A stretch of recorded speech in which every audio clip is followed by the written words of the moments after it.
Après le divorce de nos parents, ma sœur Lisa s'est agenouillée et m'a supplié de ne pas la laisser seule. Elle disait que j'étais la seule sur qui elle pouvait compter. Pour l'aider à poursuivre ses études, j'ai abandonné l'école et cumulé 2 emplois pour subvenir à ses besoins. Puis un jour, elle est venue me voir en pleurant, disant qu'un garçon à l'école lui cherchait des ennuis. Morte d'inquiétude, je me suis précipitée à son école en pleine nuit pour la protéger. Mais elle a fini par le défendre, en disant « Ma sœur se soucie juste trop de moi ». Plus tard, elle a secrètement fréquenté ce garçon et s'est enfuie juste avant ses examens d'entrée à l'université. Sans que je m'en doute, je l'ai cherché partout, seulement pour finir tuée par ce type à coups de brique. Au tribunal, Lisa a pleuré et a signé une lettre de pardon, en disant « Sœurette, je suis désolée. Je ne peux tout simplement pas le perdre. » J'ai rouvert les yeux, et c'était exactement le moment où le type l'avait importunée pour la première fois. Je la cherchais depuis que l'école m'avait appelé pour me signaler sa disparition. Il restait moins d'1 mois avant les examens d'entrée à l'université. Je ne pouvais pas concevoir qu'elle se soit enfuie avec quelqu'un. Je veux dire, est-ce que quelqu'un dans ce monde attend vraiment moins d'1 mois? Il a plu sans discontinuer à New York pendant une semaine entière, et chaque jour, j'ai erré à travers la ville. Jusqu'à ce que je la trouve près d'un bâtiment abandonné, portant des provisions. J'ai crié son nom de toutes mes forces, et elle a jeté un coup d'œil derrière elle, comme un lapin effarouché, puis s'est enfuie. Je l'ai poursuivie dans une ruelle, seulement pour être frappée à la tête avec une brique par David, le type avec qui elle s'était enfuie. Une douleur a transpercé mon crâne, et ma vision s'est brouillée. Le sang jaillissait de ma tête, rendant la vue difficile. J'ai entendu la voix paniquée de Lisa. « David, c'est ma sœur. »« Alors tu veux appeler les flics contre moi ?» a demandé David. Je ne supporte pas qu'elle se mêle de mes affaires. Si elle n'avait pas fait des histoires à l'école à l'époque, je n'aurais pas été aussi humiliée. Je pensais que c'était fini, j'avais décidé de ne plus me soucier des études. Mais maintenant, elle nous poursuit encore. C'était le chaos que j'entendais. Au sol, je ne pouvais même pas lever le petit doigt, je me débattais juste pour garder les yeux ouverts et les voir clairement. La voix de Lisa, faible et impuissante, m'a dégoûtée pour la première fois. De plus en plus de sang coulait. Il n'allait pas me sauver, mais comment pouvais-je mourir ici? C'est tellement injuste. Avec chaque once de force, j'ai tendu la main vers mon téléphone tombé. Lisa a remarqué et a crié « Sœurette, non ». Elle a supplié David comme avant, avec des yeux innocents inondés de larmes. Mais David m'a ensuite couvert la bouche et le nez, et l'air est devenu plus rare. Lisa a essayé d'écarter sa main, suppliant piteusement « David, arrête. C'est ma sœur. »« Quoi ?» a dit David. « Si elle vit, je vais en prison. Regarde tout ce sang, tu crois qu'elle va s'en sortir ?» Lisa a lâché prise, s'est accroupie sur le sol et a sangloté. « Sœurette, a-t-elle dit, pourquoi me pousses-tu toujours? J'ai ma propre vie aussi. » Sa justification éhontée a résonné dans mes oreilles tandis que je m'éteignais lentement dans l'agonie et l'asphyxie, mon âme s'élevant librement. Je les ai regardés jeter mon corps dans un égout. J'étais si réticente, si réticente. Comment ma vie pouvait-elle se terminer ainsi? Elle m'avait dit que David était un voyou qui la harcelait et m'avait supplié de m'en occuper. Mais elle a fini par se mettre avec lui, sans me dire un mot. Je pensais qu'elle avait disparu à cause du stress. Son dernier appel me demandait de ne pas lui imposer mes rêves, qu'elle était en difficulté. Cela m'a fait me sentir coupable, me demandant si je lui mettais trop de pression. Après le divorce de nos parents, ils nous ont ignorés. J'ai quitté l'école en 2e année de lycée pour travailler et subvenir à ses besoins. Elle s'était accrochée à mes jambes et avait supplié. « Sœurette, s'il te plaît, ne m'abandonne pas, d'accord ?»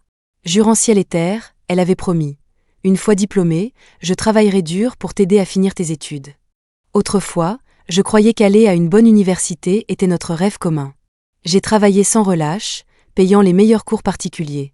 Maintenant, elle me blâme, disant que je lui ai forcé la main. Mon esprit a erré pendant des lustres, impuissant, tandis que mon corps se consumait. Jusqu'à ce que la police résolve l'affaire et trouve mon cadavre. Je devais les voir faire face à la justice. Mais au tribunal, en voyant les larmes de crocodile de Lisa et sa signature du pardon, j'ai perdu le contrôle. Me précipitant sur elle, j'ai crié « Comment as-tu pu? N'as-tu donc aucune conscience ?» Mais elle ne m'a pas entendu. Ses yeux étaient fixés sur David, murmurant silencieusement « Je t'attendrai. » Je me sentais pitoyable et absurde. J'avais gâché des années pour une ingrate. Mon corps est devenu transparent, je pensais être enfin partie. Mais je me suis de nouveau réveillée, à ce moment où Lisa a pleuré pour la première fois à propos de David qui la dérangeait. Épuisée par mes 2 emplois, j'étais toujours à bout de force. Entre le sommeil et le monde des rêves, Le téléphone a sonné. J'ai eu du mal à le croire, cette sensation horrible était de retour. La voix frêle de Lisa m'est parvenue. « Serette, qu'est-ce que je fais ? Il y a un voyou à l'école qui me regarde de travers, me bloquant le passage tous les jours. » Après ça, j'ai à peine écouté, je me suis contentée de fixer l'heure sur mon téléphone. J'avais voyagé 2 ans en arrière, au moment où Lisa était en première année de lycée. La dernière fois, à l'aube, je m'étais précipitée à son école, craignant qu'elle ne soit importunée. Mon logement était assez éloigné, le loyer était bon marché. Je devais prendre 3 bus et un métro pour y arriver. Quand je discutais avec ses professeurs, Lisa a interrompu. Les yeux rouges, elle s'est inclinée et s'est excusée. « Pardon, professeur. Ma sœur se soucie juste trop. » Juste comme ça, je passais pour une fouineuse. Pourtant, elle m'avait appelé pendant plus d'1 heure pour en pleurer.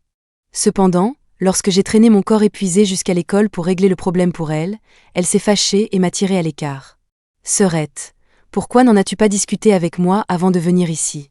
Comment suis-je censée gérer ça ? Et si David ne peut pas poursuivre ses études ?» Sa voix portait un ton de reproche. J'étais un peu en colère aussi et j'ai rétorqué. « N'as-tu pas dit que tu avais peur d'aller en cours à cause de lui tous les jours ?» Elle s'est figée un instant, puis s'est mise à pleurer à chaudes larmes. Je l'avais toujours choyée depuis qu'elle était petite, alors j'ai adouci mon ton. Finalement, elle m'a congédiée en quelques mots. Je me souviens encore qu'elle m'avait dit sérieusement à ce moment-là, « Serette, David ne me dérange plus. Laissons ça là. » J'étais là pour elle, et puisqu'elle le disait, je l'ai écoutée et j'ai laissé tomber l'affaire.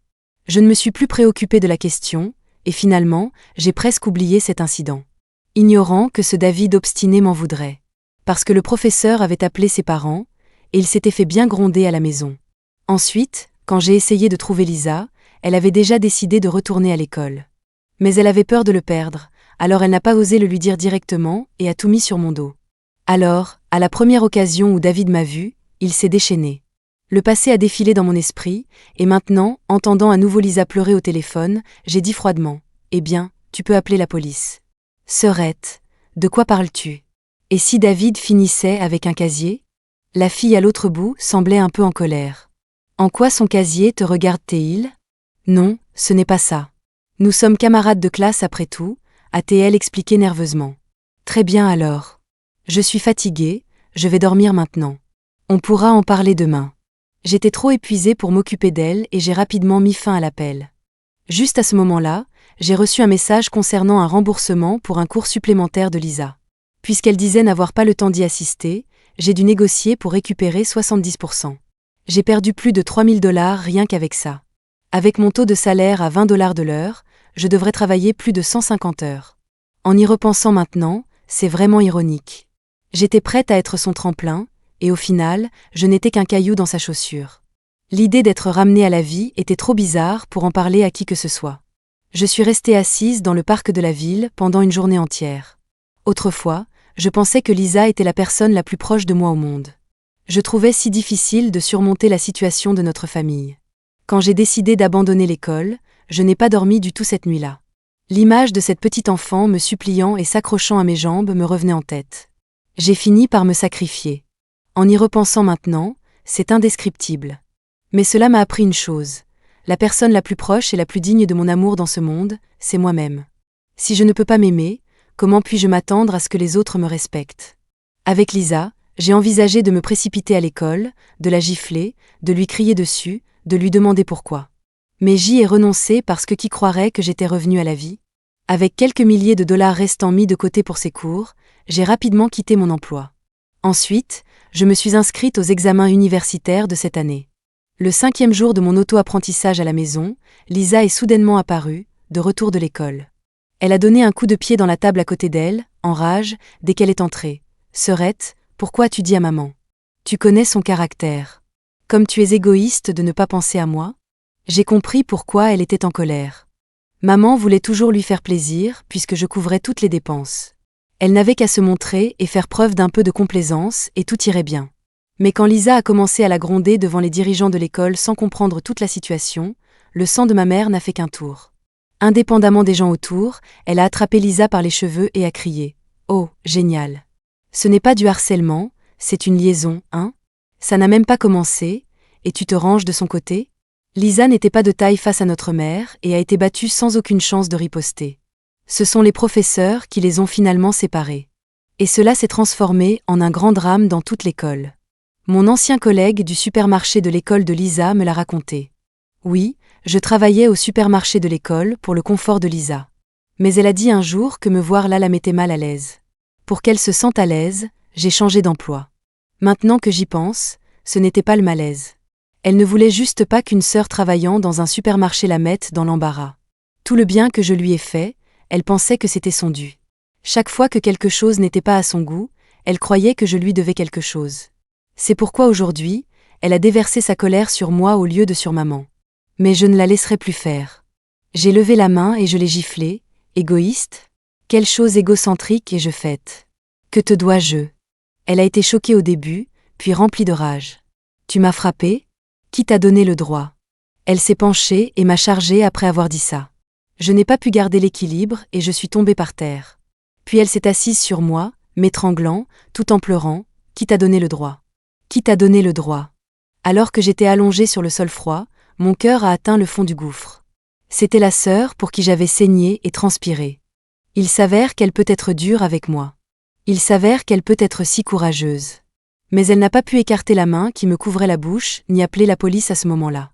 Je l'ai repoussée avec mon genou. Puis j'ai attrapé une tringle à vêtements à proximité et j'ai commencé à frapper comme une folle.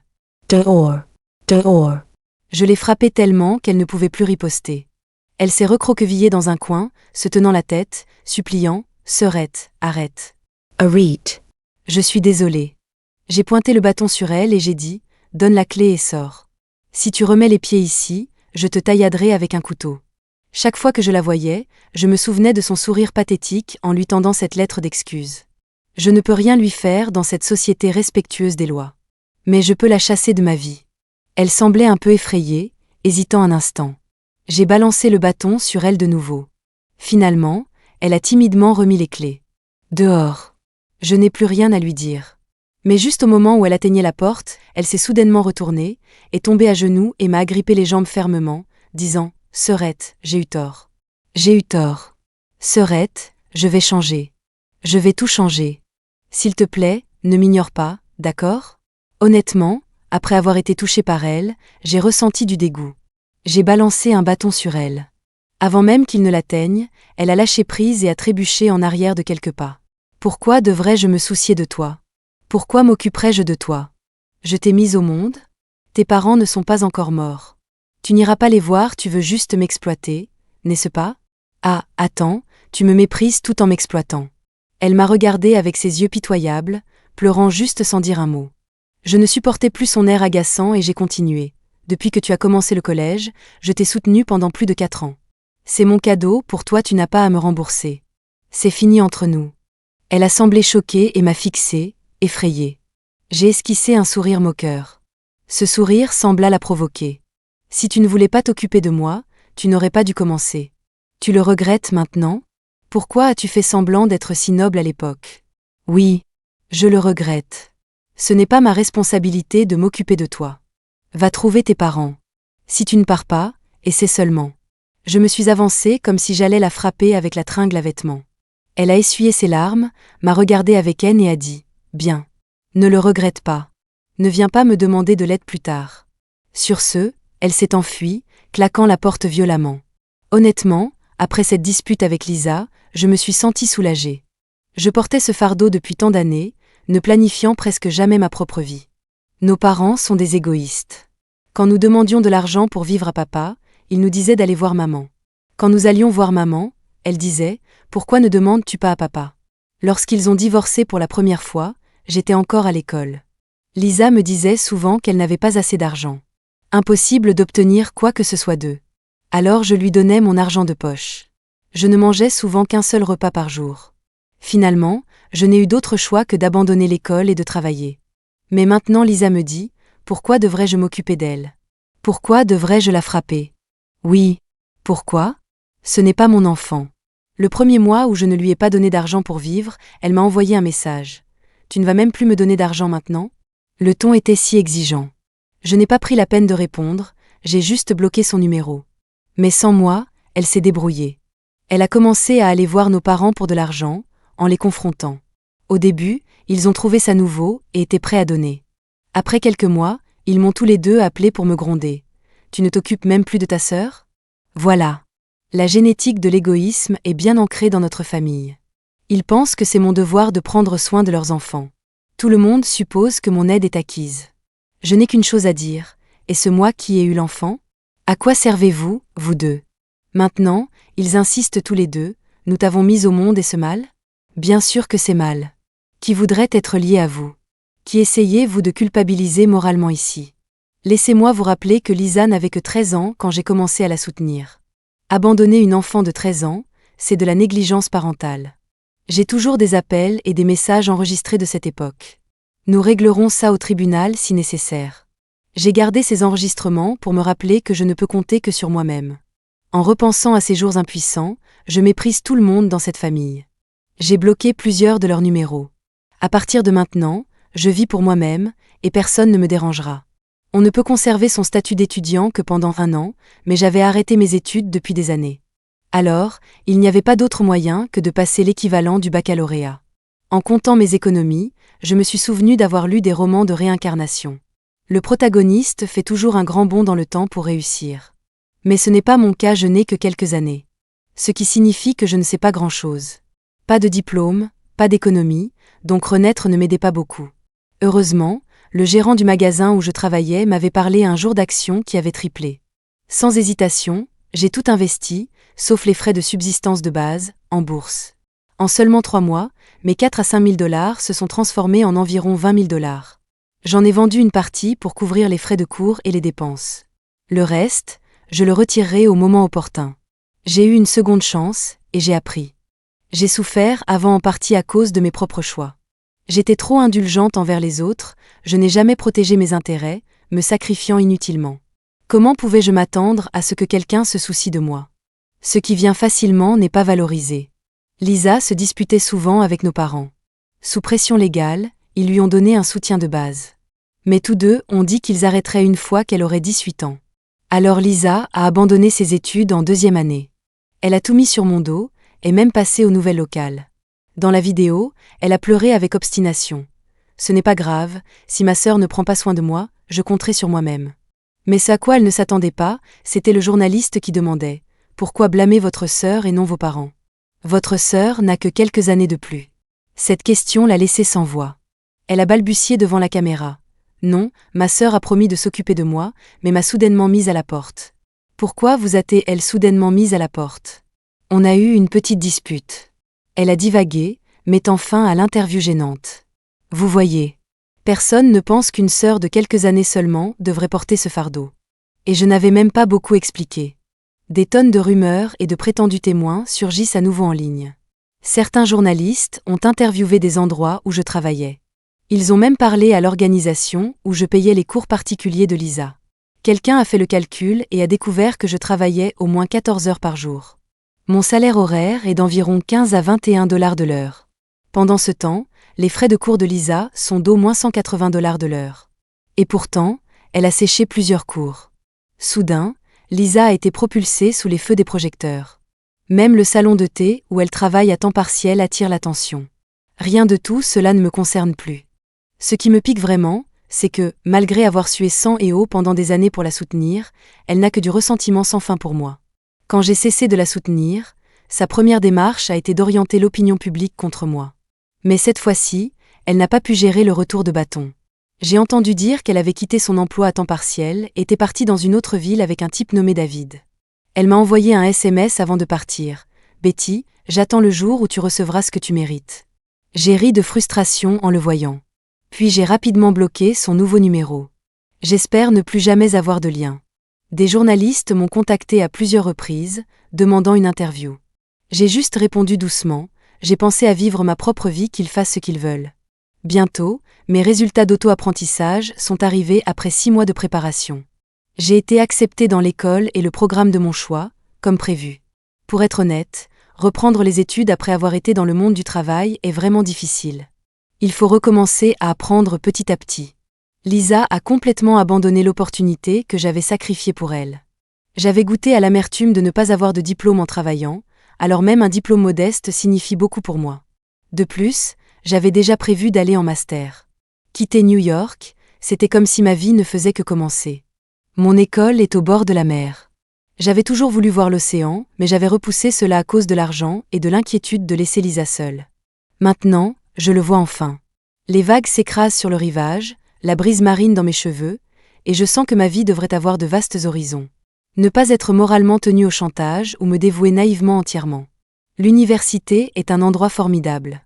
À 20 ans, j'ai enfin pu vivre ma jeunesse. Le campus est rempli de flamboyants d'un rouge éclatant, comme un phénix renaissant de ses cendres, marquant le début du 2e chapitre de ma vie. Je ne suis pas seule ici. Beaucoup de mes camarades de classe sont entrés à l'université par auto-apprentissage, tout comme moi. Tout le monde est d'accord qu'il n'est jamais trop tard pour changer. L'étudiante la plus âgée de notre classe a près de 40 ans et est une femme très joyeuse.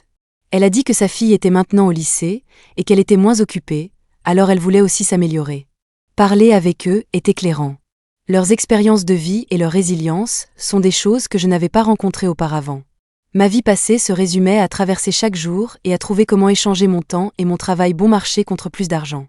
Mais maintenant, j'apprends à me rendre plus précieuse. Mes parents me contactent encore fréquemment, principalement pour de l'argent. Je détestais gérer ça, essayant toujours de les payer pour qu'ils me laissent tranquille. Mais cela n'a jamais vraiment résolu les problèmes entre nous. Ils voient avoir des enfants comme une affaire, voulant naturellement gagner le plus possible. Qui se soucie de mon bien-être, n'est-ce pas? Maintenant, je n'ai qu'une chose à dire. Vous êtes encore capable et n'avez pas encore besoin de mon soutien.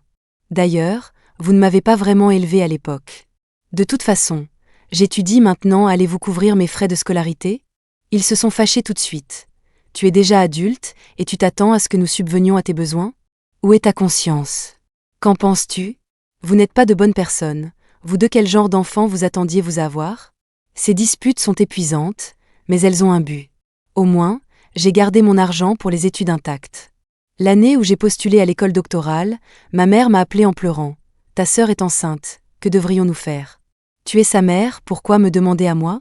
Ils ne se sont jamais souciés de nous quand nous étions enfants, alors comment peuvent-ils s'attendre à ce que les adultes aient soudainement tout compris? J'ai moi-même des capacités limitées, et maintenant, je veux juste me reconstruire entièrement. Bien étudier, acquérir de vraies compétences, explorer mon environnement pendant les pauses. La vie n'a pas à être si difficile. Avec une bonne préparation et un certain don pour l'apprentissage, j'ai réussi haut la main mes examens d'entrée en master. J'ai été acceptée à l'école doctorale que je voulais. Le jour où j'ai reçu ma lettre d'acceptation, c'était comme un rêve. J'étais tombée au fond du gouffre, ne m'attendant jamais à voir un jour comme celui-ci. Je pensais gaspiller ma vie dans une usine sans lumière du soleil. Mais le destin a complètement basculé. Il s'avère que la chose la plus précieuse dans la vie, c'est moi. Quand j'ai revu Lisa, c'était à mon université. Elle travaillait à la cafétéria. Nos regards se sont croisés alors que je passais ma carte repas. Quelle scène ironique. J'ai déjà travaillé au supermarché de son école, où elle m'évitait. Maintenant, nous voilà, nous retrouvant dans une ville étrange. Nous avons tacitement convenu de ne pas échanger de politesse ou de salutations. Après être passé au niveau supérieur, j'ai participé à des concours pour me préparer à l'école doctorale. Je n'avais pas le temps de me soucier de ce qu'elle faisait. Pour moi, elle est comme une étrangère mais avec plus d'aversion. Je ne suis pas si moralement supérieure pour pardonner ce qu'elle m'a fait à l'époque. Pourtant, elle est venue à moi d'elle-même. Elle portait une jupe plissée bleue délavée, une que je lui avais achetée au lycée. Ses cheveux étaient plus soignés, mais avaient toujours l'air rêches et secs. L'amour, c'est comme cultiver une fleur. Mais il semble que l'amour qu'elle a choisi était comme un herbicide. Elle est venue à moi, mais ses premiers mots furent « Es-tu heureuse maintenant, de me voir ainsi ?» Heureuse de quoi? Pourquoi quelqu'un se soucierait-il de quelqu'un comme toi? Quelqu'un comme moi? Quel genre de personne suis-je? Son visage s'est empourpré de colère en parlant. Quel genre de personne es-tu? Qu'est-ce que cela a à voir avec moi? Et ne sais-tu pas déjà quel genre de personne tu es? Je ne me suis plus souciée d'elle et j'ai tourné les talons pour partir. La voir me donne l'impression de perdre mon temps à chaque fois. Mais elle n'a pas lâché prise, m'a attrapé le bras et a commencé à pleurer. Alors, quoi? Maintenant, tu es une fière étudiante en master et tu ne peux même plus regarder ta sœur qui travaille à la cafétéria? C'est ridicule. C'est moi qui t'ai demandé d'être la cantinière? Maintenant tu te souviens que je suis ta sœur? Quand tu me frappais, ne m'as-tu pas maudite de me mêler de tes affaires? Je l'ai repoussée et j'ai tourné les talons pour partir. S'il est une chose que je regrette profondément dans la vie, c'est de m'être sacrifiée stupidement à l'époque, seulement pour qu'elle se sente en droit de tout pendant toutes ces années. Elle pense toujours que c'est de ma faute chaque fois qu'elle fait des bêtises. Elle croit que je devrais m'occuper d'elle pour toujours. Que je suis censée subvenir à ses besoins docilement. Mais pourquoi le ferais-je ? Je pensais que l'affaire se tasserait bientôt. Mais quelques jours seulement après notre rupture, des rumeurs à mon sujet ont commencé à circuler dans l'école, comme avant. Elle a utilisé les mêmes vieilles tactiques, essayant de me vaincre avec des commérages. Les gens me montraient du doigt et disaient « Elle a l'air géniale, mais ne peut même pas s'occuper de sa propre sœur. » Certains prévoient d'aller en master, pendant que leur jeune sœur n'a même pas terminé le lycée. Il y avait d'innombrables commentaires comme ça. Avant même que je ne puisse réagir. Lisa a sauté d'un bâtiment de l'école. Les pompiers l'ont persuadée de descendre. Elle a dit que la vie n'avait pas de sens, que personne ne se souciait d'elle. Une fouineuse m'a entraînée là-dedans. Les rumeurs ont dégénéré, prétendant que je la maltraitais, la poussant à en arriver là. Avec la propagation rapide d'Internet ces dernières années, mes informations étaient instantanément partout en ligne. Les gros titres des principaux portails hurlaient « Grande sœur sur le point de commencer ses études en master, regarde indifféremment sa petite sœur sauter ». Le bâtiment de la cafétéria n'avait que 3 étages, avec un coussin gonflable en dessous. Elle a été examinée à l'hôpital et a repris le travail peu après. La nouvelle a fait grand bruit. Je venais de terminer mon entretien pour l'école doctorale. Mon conseiller m'a contacté, m'exhortant à gérer la situation correctement. Pendant ce temps, Lisa a capitalisé sur le buzz pour devenir une influenceuse. Elle a aussi entraîné nos parents dans son direct. Devant la caméra, elle a pleuré en disant que je ne me souciais que de moi et ne les avais pas contactés depuis des années. Certains téléspectateurs ont trouvé cela louche et ont demandé « Vous n'avez pas de parents ? Pourquoi est-ce le travail de votre sœur de s'occuper de vous ? N'est-elle pas aussi qu'une étudiante ?» Ma mère s'est empressée d'intervenir, toussant pour faire de l'effet. Je ne suis juste pas en bonne santé, grâce à Dieu pour ma fille. Je suis restée silencieuse à ce sujet, les laissant faire leur numéro. Je me suis creusé la tête pour savoir comment blanchir mon nom. Après tout, nous vivons dans une société régie par des lois.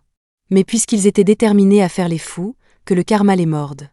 La notoriété de Lisa a grandi. Mais avant que je ne puisse riposter, nos chers parents se sont brouillés avec elle. Tout ça à cause de problèmes d'argent. Lisa était follement amoureuse.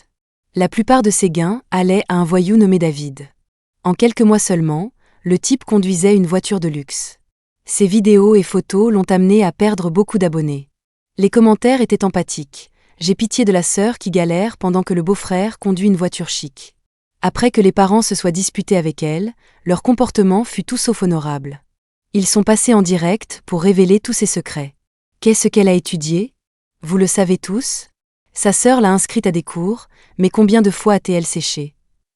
Assez vite. Sa sœur a abandonné, nous l'avons soutenue, mais elle a abandonné et a décidé de gagner de l'argent en ligne.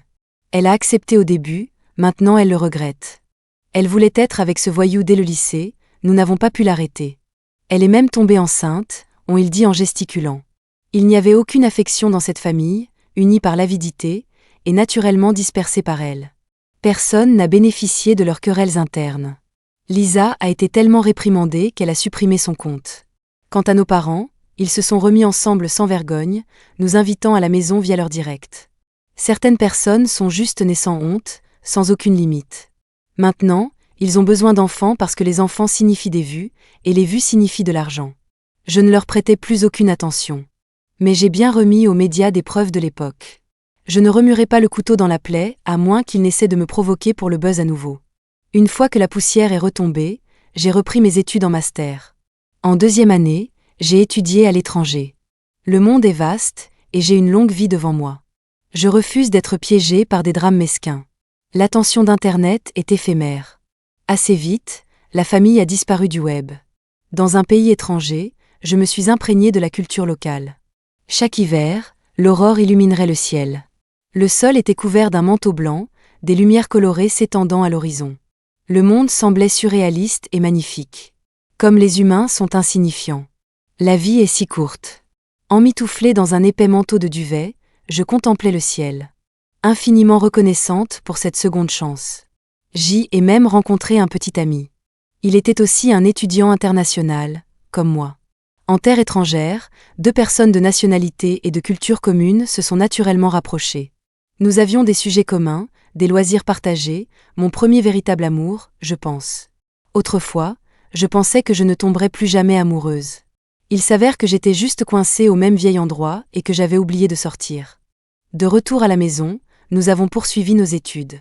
Puis diplômés, nous nous sommes lancés dans nos carrières et nous nous sommes installés dans une ville. Cette vie apparemment ordinaire, mais heureuse m'a pris 2 vies à trouver. Je n'ai informé aucune de ma soi-disant famille de mon mariage. Cette fois, je ne laisserai personne perturber ma paix. Je refuse de porter la vie de qui que ce soit d'autre. Plus de contact avec eux, toute prise en charge future sera strictement conforme à la loi. Je ne suivrai plus aveuglément les ordres comme avant. Quelques années après le début de ma carrière, mon mari et moi avons décidé de démarrer notre propre entreprise en utilisant les économies que nous avions accumulées. Nous ne sommes pas super riches, mais nous avons tout ce dont nous avons besoin. Nous avons plus de temps libre maintenant, alors nous avons consacré de l'énergie à des œuvres caritatives. J'ai revu Lisa quand mon mari et moi sommes allés à la campagne pour faire du bénévolat en tant qu'enseignants. C'est le même endroit où nous avons grandi, toujours assez pauvres. Beaucoup d'enfants abandonnent l'école là-bas. À l'époque, j'étais déterminée à étudier dur et à échapper à cet endroit pauvre et arriéré. Mais face à la sœur avec qui j'avais grandi, j'ai laissé tomber. Elle semblait le prendre pour acquis. Finalement, elle est retournée à l'école. Même des années après l'obtention de mon diplôme, j'étais réticente à y retourner. L'enfance était difficile. Mes parents se battaient souvent ou sortaient jouer. Lisa et moi avions souvent faim. Puis ils ont divorcé, et nous sommes devenus pratiquement sans parents. Penser à cet endroit ravivait toujours ces souvenirs inconfortables, le manque de nourriture, de vêtements. C'est pourquoi j'étais si désireuse que Lisa étudie dur et s'en sorte. Mais maintenant, je ne fuis plus. Je pense que si notre ville natale n'est pas bonne, notre génération devrait essayer de la changer. C'est dans ce contexte que j'ai revu Lisa. Elle a un enfant maintenant, environ 11 ou 12 ans. Elle avait l'air plus âgée, presque comme si nous n'étions pas de la même génération. Elle suppliait un homme de laisser son enfant aller à l'école. J'ai regardé de plus près et j'ai réalisé que c'était David, le fauteur de troubles de l'école, maintenant avec un gros ventre et l'air gras partout. La vie peut vraiment changer l'apparence des gens. Elle avait vécu sa jeunesse insouciante et faisait maintenant face à la dure réalité. Il l'a giflé si fort que son nez a commencé à saigner, disant « Tu n'as même pas pu me donner un fils, et tu as tant d'exigences. » Lisa a regardé fixement les yeux moqueurs autour d'elle. Nos regards se sont soudainement croisés. Elle ne m'a pas reconnue au début, a juste souri maladroitement et a dit « Professeur, mon enfant ira certainement à l'école. » Désolée de vous embarrasser. Je n'ai pas répondu, je l'ai juste regardé tranquillement. C'était l'amour qu'elle avait choisi. Je n'ai aucune idée de comment ça s'est terminé, mais soudain Lisa m'a reconnue. Son sourire s'est figé d'embarras. Elle a pincé les lèvres comme si elle voulait pleurer, mais a retenu un sourire, s'éloignant en boitillant avec son enfant. Je ne suis pas restée longtemps à l'école, mon mari et moi avons juste fait don d'argent, embauché quelques professeurs et aidé avec certaines installations de base. Une nuit, j'ai fait un rêve. Il s'agissait de ce qui s'était passé après ma mort. David a été emprisonné pour homicide involontaire. Même avec la lettre de pardon de Lisa, il a été condamné à près de 20 ans. De manière choquante, Lisa l'a attendu. Pendant ce temps, elle lui rendait souvent visite et l'encourageait. David a obtenu des réductions de peine pour bonne conduite. Lorsqu'ils se sont retrouvés à l'âge mûr, ils sont retombés amoureux l'un de l'autre. Dans le rêve, Lisa n'a pas abandonné ses études parce que David était en prison. Elle a continué à étudier et est devenue directrice d'entreprise avec une voiture et une maison. Ils étaient charmants au début, mais cela n'a pas duré 1 an. David, qui n'avait aucune réelle éducation, jurait souvent. Le charme juvénile que Lisa voyait s'est estompé. Ils ont commencé à se disputer beaucoup. David était toujours suspicieux et a commencé à la maltraiter, dépensant son argent durement gagné au jeu. Lisa essayait de l'arrêter, mais il l'a tellement battue qu'elle est devenue paralysée. David a ensuite continué à profiter de la vie avec son argent, tandis que Lisa menait une existence infernale. Elle a commencé à appeler mon nom dans sa chambre vide, pleurant « Sœurette, j'ai eu tort ». Plus tard, j'ai rêvé que c'était le réveillon du Nouvel An. David était ivre, et Lisa a rampé jusqu'à la cuisine, a ouvert le gaz, et a mis fin à sa vie dans les flammes avec son soi-disant amour. J'ai pensé que ce n'était qu'un rêve jusqu'à ce que, quelques jours plus tard, quelqu'un mentionne qu'un jour, Lisa avait été poussée par David et s'était cogné la tête. Elle s'est réveillée comme une personne différente, n'arrêtait pas de demander après moi, voulant me voir. J'ai refusé. Peu importe ce qu'elle avait réalisé ou de quoi elle s'était repentie, cela ne me concernait pas. Chacun est responsable de sa propre vie. Nous ne devrions pas interférer dans le destin des autres. La dernière fois que j'ai entendu parler d'elle, c'est qu'elle avait empoisonné David et sa famille. Elle voulait me voir avant son exécution. J'ai toujours dit non. À partir du moment où j'ai eu une nouvelle vie, j'ai perdu une sœur, et elle a perdu la chance de m'appeler sa sœur.